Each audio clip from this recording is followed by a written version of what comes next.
We're in Probe Records in Liverpool. Probe Records has got legendary status amongst people into music in Liverpool as being one of the best suppliers of music around right throughout the ages. Originally located on Button Street near the Eric's nightclub, it was a central point for people who had eclectic taste, would pick up the music, whether they were mods, goths, rockers, skins, punks, you name it. We're here today to look at that and to try and find out what has made Liverpool special, why the Guinness Book of Records has crowned Liverpool as the capital of pop.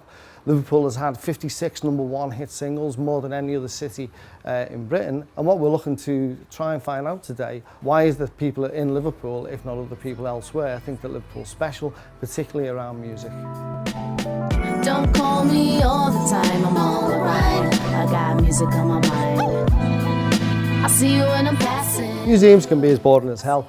My abiding memory when I was a kid of going around museums was wondering what time I was going to get out to the ice cream van that I'd spotted on my way in.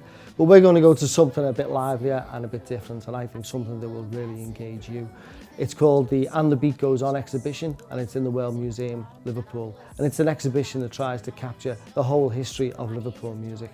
As you can see, we've collected a massive amount of material for it, and we had to go out and find that in lots of different places. So from university archives to museums to libraries, through to record companies and the musicians themselves. So lots of people made this possible.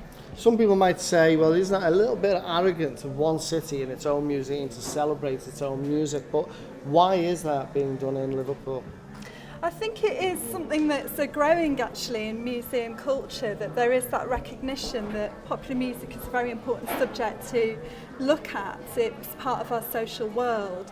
And so looking at in different ways, thinking about the contribution of local performers, but also thinking about the ways in which it sort of feeds back into the city is very important.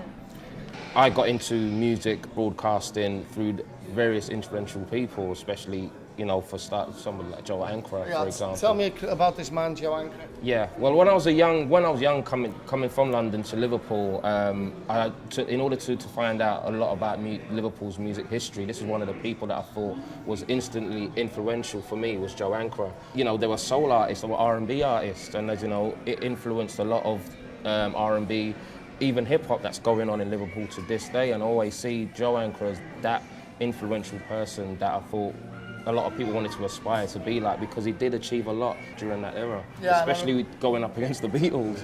I say the club culture now is a lot more diverse, and I think that urban music, it can grow.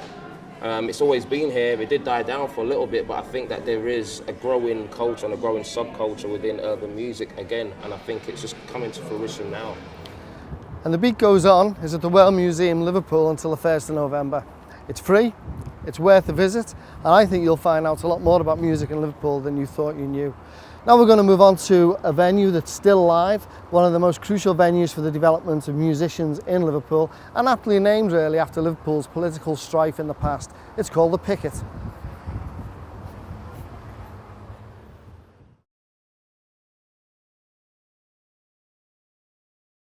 For me, it was an attempt to use the thing that one of my favourite things in life, music, to connect with people, keep people connected, and to some benefit. So I was asked basically to set up a recording studio there at the Flying Picket, and it eventually evolved into a live music venue as well. One of the sort of basic things that we've kept in place is the whole young band thing. You know, they keep in touch with young people, and provide safe and good and quality facilities for them, and hopefully they'll produce something out of it. The Wombats, one of the most recent successes, played here after their big success, you know, thanks to Joy Division and all that. And he comes on stage and goes, "It's great to be back at the Picket. I played at the old Picket when I was 14. Wow. And it's great, this new place."